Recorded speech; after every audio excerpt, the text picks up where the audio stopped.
Pour cette correction, on va s'intéresser au circuit numéro 2.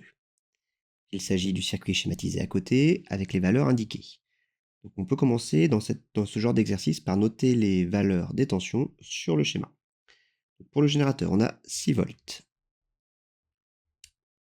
Pour la lampe, on a 3 volts.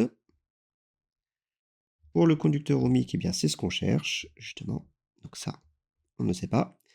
Et pour la DEL, on a ici 0,5 volts. Donc voilà, le fait de marquer sur le schéma les valeurs permet de mieux comprendre ce que l'on cherche et ce que l'on a. Alors comment on va résoudre ce type d'exercice? Eh bien on sait que ce qui relie les tensions dans un circuit en série, c'est la loi d'additivité des tensions. Donc on va commencer par le noter. C'est important pour justifier notre réponse. Donc dans un circuit en série, ça c'est une condition importante. Dans un circuit en série, on applique la loi d'additivité des tensions.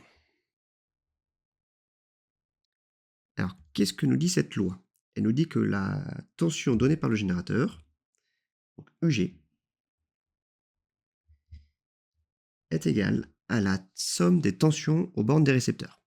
Donc on va noter les différents récepteurs que l'on a ici. On en a 3. On a la lampe, on a le conducteur ohmique et on a la DEL. Bon, c'est pas le même bleu, c'est ça l'idée. Donc la loi nous dit que la tension bande du générateur correspond à la somme des tensions bande des récepteurs. La somme, eh bien, ça correspond au résultat de l'addition. Donc c'est une addition qu'on a entre ces différents termes. Alors je vais arrêter avec les couleurs parce que c'est un petit peu long à faire. Par contre, ce qu'on va pouvoir faire ici, c'est souligner ce que l'on cherche. Donc ce que l'on cherche, c'est UR, la tension bande du conducteur ohmique. Donc on va pouvoir venir remplacer les valeurs que l'on connaît. Si jamais on est habile, on peut transformer également l'équation directement sous sa forme littérale. Mais là, ce que je vous propose, c'est une correction où on remplace d'abord. Donc on a 6 volts pour le générateur, aux bornes du générateur. On a 3 volts aux bornes de la lampe. UR, bah, c'est ce que l'on cherche. Et UDEL vaut 0,5 volts. On rappelle que dans un calcul, on ne note pas les unités.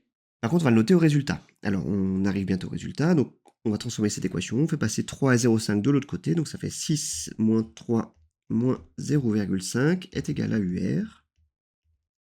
Et donc, on arrive à 6 moins 3, 3 moins 0,5, 2,5. On arrive à UR égale 2,5 volts. Et cette fois-ci, on n'oublie pas l'unité. On prend le réflexe d'encadrer, et puis on marque une petite phrase réponse. Donc, la tension aux bornes du conducteur ohmique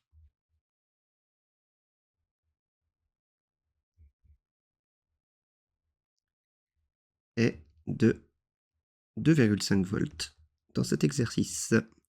Voilà, on peut s'entraîner maintenant sur les autres circuits.